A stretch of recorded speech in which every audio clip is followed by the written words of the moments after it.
चित्तौड़गढ़ में सांवलिया सेठ मंदिर के दर्शन और 7,000 करोड़ के प्रोजेक्ट्स के उद्घाटन और शिलान्यास के बाद प्रधानमंत्री नरेंद्र मोदी कांग्रेस पर जमकर बरसे। मेवाड़ में भाजपा के चुनावी अभियान को आगे बढ़ाते हुए कहा कि राजस्थान की संस्कृति यहाँ की विरासत पर गर्व करने की है, लेकिन 5 साल की कांग्रेस सरकार ने राजस्थान की साख को तबाह कर दिया। उन्होंने बड़ा वादा करते हुए कहा कि सरकार बनने पर राजस्थान में हर गरीब को पक्की छत दी जाएगी और हर घर तक नल कनेक्शन दिया जाएगा। भाजपा सामूहिक नेतृत्व में ही चुनाव लड़ेगी। यह साफ करते हुए उन्होंने कहा कि हमारा चेहरा सिर्फ कमल है। मोदी ने कहा कि कांग्रेस ने झूठ बोलकर सरकार जरूर बना ली, लेकिन चला नहीं पाई।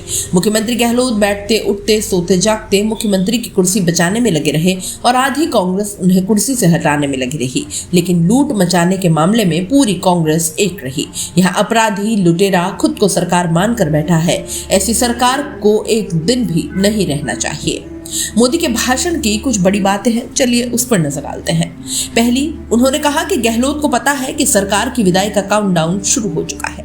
मुख्यमंत्री गहलोत को पता है कि राजस्थान में सरकार की विदाई का काउंटडाउन शुरू हो चुका है। दिल्ली में बैठे लोगों को भले ही भरोसा न हो, लेकिन गहलोत जी को पता है कि सरकार जा रही है, इसलिए वे आग्रह कर रहे हैं कि भाजपा सरकार बनने के बाद उनकी योजनाओं को बंद न करे। गहलोत जी का धन्यवाद, क्योंकि आपने पराजय स्वीकार कर ली, आपने ईमानदारी से स्वीकार कर लिया है, तो मोदी आपसे अनेक गुना ईमानदार है। मैं विश्वास दिलाता हूं कि आपकी शुरू की गई जनहित की योजनाओं को भाजपा सरकार और अच्छा व बेहतर बनाने का प्रयास करेगी।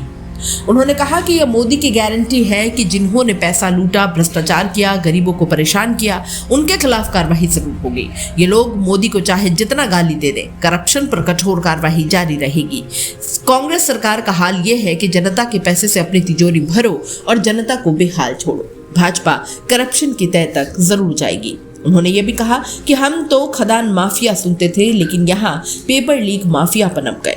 मैं नौजवानों को भरोसा दिलाता हूँ कि उनके भविष्य से खिलवाड़ करने वालों का हिसाब पाताल में भी होगा, उनके खिलाफ कार्रवाई होगी।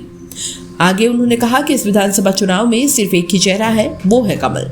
हमारा उम्मीदवार सिर्फ कमल है, इसलिए एकजुटता के साथ कमल को जिताने के लिए भाजपा कार्यकर्ता काम करे।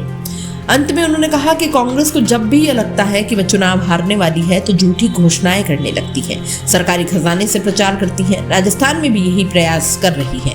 यदि उन्हें इतनी चिंता थी तो बीते 5 साल में कहा थे, वे सिर्फ कुर्सी बचा रहे थे। गरीब परिवार की चिंता दूर करने की गारंटी सिर्फ मोदी पूरी करता है। उन्होंने ये भी कहा कि मैं बहुत दुखी मन से कह रहा हूँ कि जब अपराध की बात आती है तो राजस्थान टॉप पर आता है। अराजकता, दंगे, पत्थरबाजी की बात आती है तो हमारा राजस्थान बदनाम होता है। महिला अत्याचार, दलितों पर अत्याचार के मामले में हमारा राजस्थान बर्बाद होता है। कहा कि कांग्रेस वालों को स्वच्छता के लिए कार्यक्रम पर भी दिक्कत है। महात्मा गांधी के जन्मदिन पर भी इन्हें कार्यक्रम करने में दिक्कत है। महात्मा गांधी के नहीं तो अपने जन्मदिन पर करो, अपने नहीं तो अपने नेता के जन्मदिन पर करो, उनके नहीं तो अपने बच्चों के जन्मदिन पर करो। कांग्रेस ये काम इसलिए नहीं करती क्योंकि उसमें कमीशन नहीं मिलता। आगे उन्होंने कहा कि उदयपुर में जो कुछ हुआ उसकी कल्पना कभी नहीं की गई। एक टेलर का कुछ लोग गला काट जाते हैं और इसका वीडियो बनाते हैं। राजस्थान तो दुश्मन के साथ भी धोखा नहीं करता। कांग्रेस सरकार को उससे भी वोट बैंक नजर आता है। ऐसी छवि कांग्रेस ने राजस्थान की दुनिया में बनाई है। तीज त्योहार शांति से मनाना मुश्किल है, कब दंगे भड़क जाए, कब पत्थर बरस जाए, इसकी चिंता लगी रहती है। उन्होंने कहा कि राजस्थान में बेटियों से अन्याय की परंपरा बना दी गई। बाड़मेर, जमवारामगढ़, भीलवाड़ा में हुए हत्याकांड इसके उदाहरण है। इसलिए यहाँ की बहन बेटियां कह रही हैं कि भाजपा को लाना है, क्योंकि भाजपा आएगी और महिला सुरक्षा लाएगी। मोदी बहन बेटियों को दी गई हर गारंटी पूरी कर रहा है। चिरंजीवी योजना से हो रहा इलाज, नहीं लाने रोकड़े और नहीं देना ब्याज। खर्चा खुर्चा कुछ ना हो वह बात बड़ी, अस्पताल का खर्चा है ना बात बड़ी। राजस्थान में रौनक चौगुनी, रात बढ़त की राजूनी। राजस्थान में